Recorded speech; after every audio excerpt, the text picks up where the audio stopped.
andito na naman nga tayo. Ayan, nilagyan na natin yan ng condensed milk para maglapot-lapot na yan. At ayan, tiglagay na natin.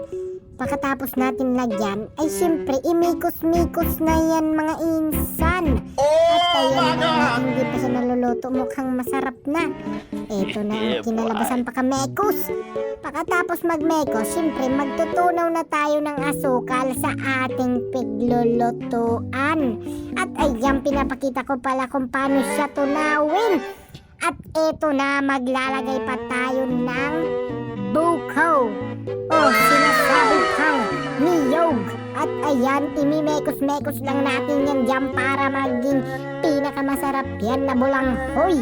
At ayan na nga, minekos-mekos na niinsan mo dyan.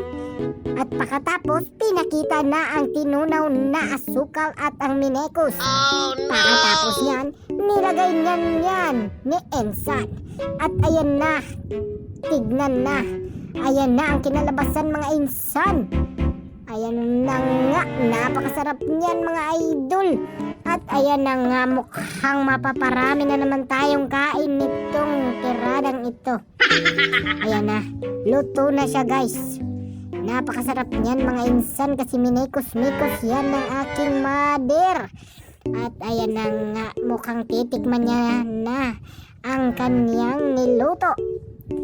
Siyempre, pagkatapos niyan, ilagay na sa plato para magandang tignan. At ayan, nandyan sa taas ang asukal.